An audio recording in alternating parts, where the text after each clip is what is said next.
Oseas 10. Ang Israel sama sa paras nga himunga. Sa dihang midaghan ang bunga niini midugang usab siya pagpamuhat og mga halaran. Sa pag-uswag sa iyang nasod, gipanindutan usab niya ang iyang mga haliging sagrado. Malimbungon ang ilang kasing-kasing, kinahanglang antuso nila ang silot tungod sa ilang sala, kay dugmokon sa Dios ang ilang mga halaran o ang ilang mga haliging sagrado. Unya makaingon sila, kami walay hari, kay wala man namo kahadluki ang Ginoo. Unsa man say kapuslanan sa hari alang kanato, mga pulong lamang nga walay unod ang ilang gilitok, ug wala nila tagig bili ang ilang mga panaad.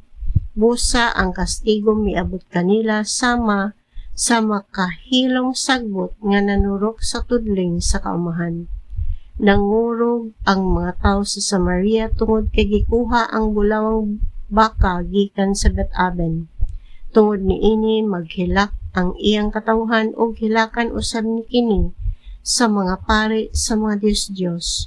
Hilakan nila ang himaya niini nga nawala. Ang maong baka sa Bet-aben dad-on ngadto sa Assyria ingon nga gasa alang sa gamhanang hari, maulawan ang Israel tungod sa tambag nga iyang gisunod. Mahanaw ang hari sa Samaria, daw sinapsap sa kahoy nga naglutaw sa tubig. Gunubon ang mga halaran sa Aben nga maoy nakaangin sa Israel sa pagpakasala.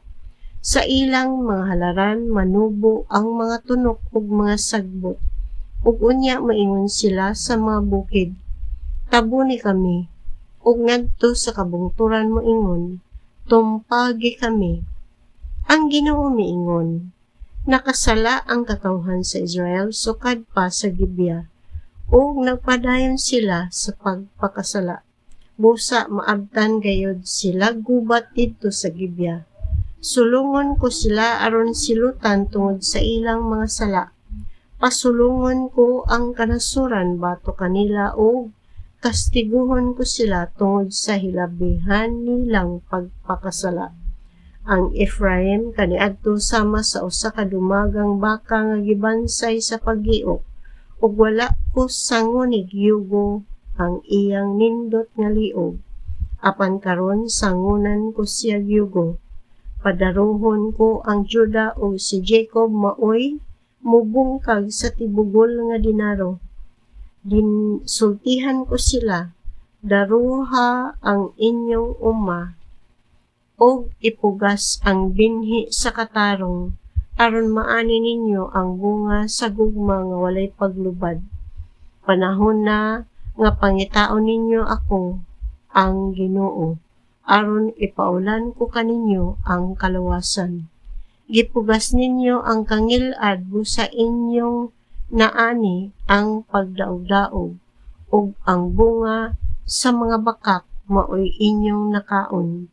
Kay nagsalig man kamo sa mga karwahe ug sa kadaghan sa inyong mga sundalo, moabot kaninyo ang kasamok sa gubat, o panlumpagon ang inyong mga kota. May sama unya kini sa pagguba ni Salman sa Bet-arbel panahon sa gubat diin ang mga inahan gipangwatas-watas ingon man ang ilang mga anak. Mahitabo usab kini kanimo o Bethel tungod sa imong pagkadautan. Sa pagsugod gayud sa gubat ang hari sa Israel mamatay.